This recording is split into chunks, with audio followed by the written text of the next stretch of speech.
आज हम पुराणों की संख्या और उनके वर्ण्य विषय भाग 1 का अध्ययन करेंगे।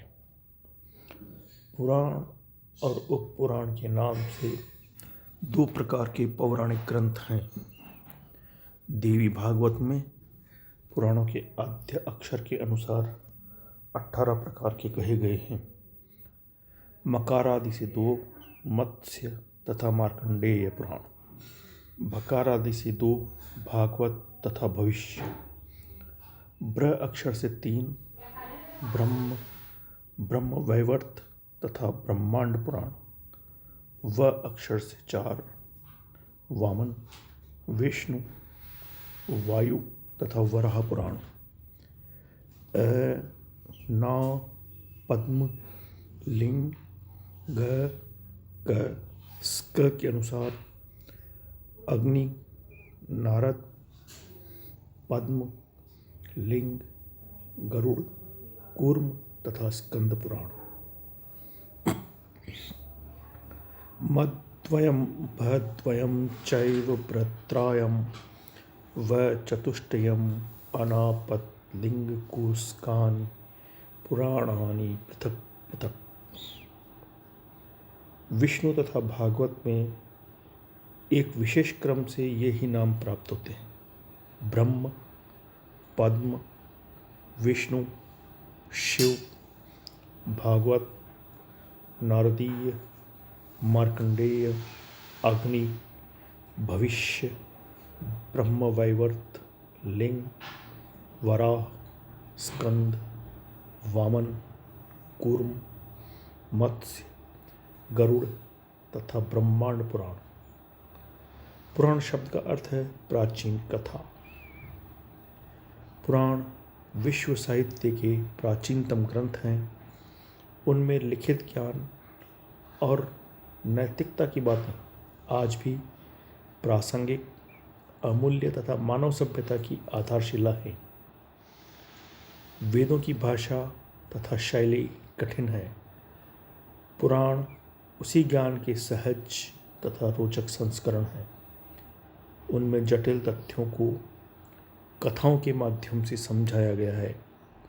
पुराणों का विषय नैतिकता, विचार, भूगोल, खगोल, राजनीति, संस्कृति, सामाजिक परंपराएं, विज्ञान तथा अन्य विषय है। विशेष तथ्य यह है कि पुराणों में देवी देवताओं, राजाओं और ऋषि मुनियों के साथ जनसाधारण की कथाओं का भी उल्लेख करा गया है, जिससे पौराणिक काल के सभी पहलुओं का चित्रण मिलता है। महर्षि वेदव्यास ने 18 पुराणों का संस्कृत भाषा में संकलन किया है। ब्रह्म, विष्णु तथा महेश्वर उन पुराणों के मुख्य देवता हैं। त्रिमूर्ति के प्रत्येक भगवान स्वरूप को 6 पुराण समर्पित किए गए हैं। इन 18 पुराणों के अतिरिक्त 18 उपपुराण भी हैं। मुख्य पुराणों का वर्णन इस प्रकार है। ब्रह्म पुराण सबसे प्राचीन है। इस पुराण में 246 अध्याय तथा 14,000 श्लोक हैं। इस ग्रंथ में ब्रह्मा की महानता के अतिरिक्त सृष्टि की उत्पत्ति, गंगा अवतरण तथा रामायण और कृष्णावतार की कथाएं भी संकलित हैं। इस ग्रंथ से सृष्टि की उत्पत्ति से लेकर सिंधु घाटी सभ्यता की कुछ न कुछ जानकारी प्राप्त की जा सकती है। पद्म पुराण में 55,000 श्लोक हैं और यह ग्रंथ 5 खंडों में विभाजित है, जिनके नाम सृष्टि खंड, स्वर्ग खंड, उत्तर खंड, भूमि खंड तथा पाताल खंड हैं।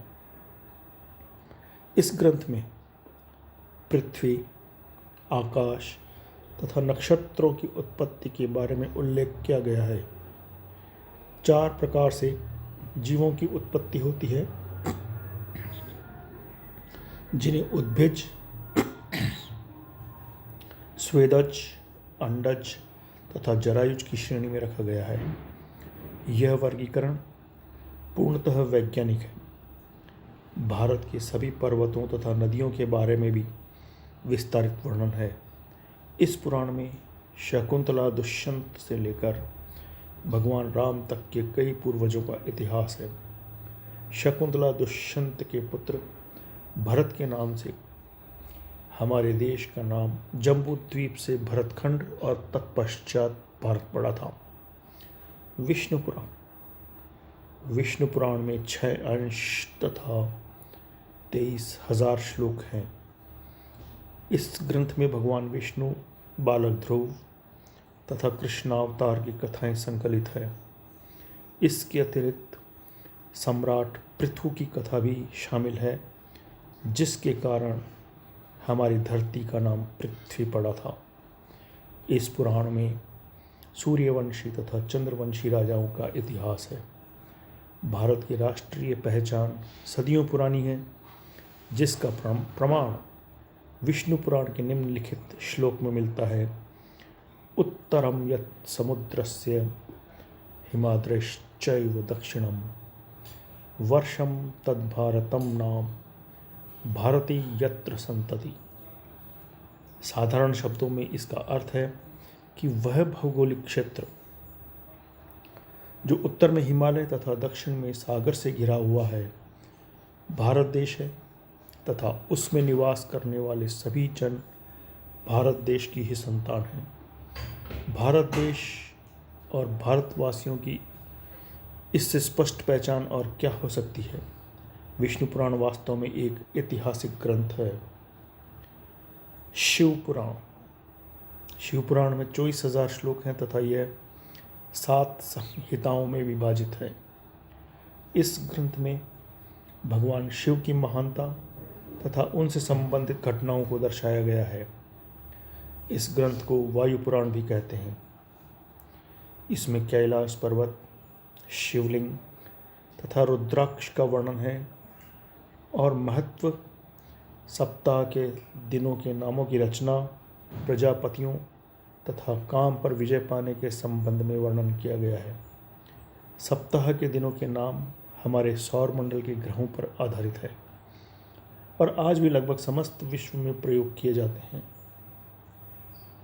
भागवत पुराण में 18,000 श्लोक हैं तथा 12 स्कंद हैं। इस ग्रंथ में आध्यात्मिक विषयों पर वार्तालाप है। भक्ति, ज्ञान तथा वैराग्यता की महानता को दर्शाया गया है। विष्णु और कृष्णावतार की कथाओं के अतिरिक्त महाभारत काल से पूर्व के कई राजाओं, ऋषियों, मुनियों तथा असुरों की कथाएं भी संकलित है। इस ग्रंथ में महाभारत युद्ध के पश्चात श्री कृष्ण का देह त्याग, द्वारिका नगरी के जलमग्न होने और यादव वंशियों के नाश तक का भी विवरण दिया गया है। नारद पुराण में 25,000 श्लोक हैं तथा इसके 2 भाग हैं। इस ग्रंथ में सभी 18 पुराणों का सार दिया गया है। प्रथम भाग में मंत्र तथा मृत्यु के पश्चात के क्रम आदि के विधान हैं। गंगा अवतरण की कथा भी विस्तार पूर्वक दी गई है। दूसरे भाग में संगीत के 7 स्वरों, सप्तक के मंत्र, मध्य तथा तार स्थानों, मूर्छनाओं, शुद्ध एवं कूटतानों को स्वर मंडल का ज्ञान लिखित है। संगीत पद्धति का यह ज्ञान आज भी भारतीय संगीत का आधार है। जो पाश्चात्य संगीत की चकाचौंध से चकित हो जाते हैं, उनके लिए उल्लेखनीय तथ्य यह है कि नारद पुराण के कई शताब्दी पश्चात तक भी पाश्चात्य संगीत में केवल 5 स्वर होते हैं तथा संगीत की थ्योरी का विकास 0 के बराबर था। मूर्छनाओं के आधार पर ही पाश्चात्य संगीत के स्केल बने हैं। मार्कंडेय पुराण अन्य पुराणों की अपेक्षा यह छोटा पुराण है। मार्कंडेय पुराण में 9,000 श्लोक तथा 137 अध्याय हैं। इस ग्रंथ में सामाजिक न्याय और योग के विषय में ऋषि मार्कंडेय तथा ऋषि जैमिनी के मध्य वार्तालाप है। इसके अतिरिक्त भगवती दुर्गा तथा श्री कृष्ण से जुड़ी हुई कथाएं भी संकलित है। अग्निपुराण। अग्निपुराण में 383 अध्याय तथा 15,000 श्लोक हैं।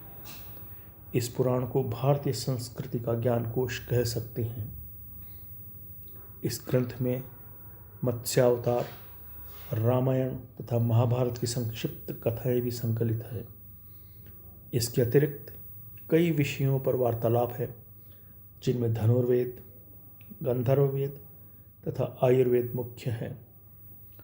धनुर्वेद, गंधर्ववेद तथा आयुर्वेद को उपवेद भी कहा जाता है।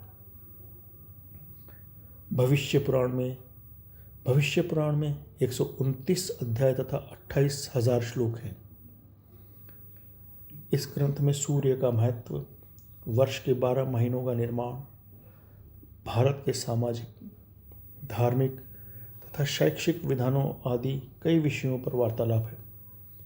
इस पुराण में सांपों की पहचान, विष तथा विष तंत्र संबंधी महत्वपूर्ण जानकारी भी दी गई है। इस पुराण में पुराने राजवंशों के अतिरिक्त भविष्य में आने वाले राजवंशों तक का वृत्तांत भी दिया गया है।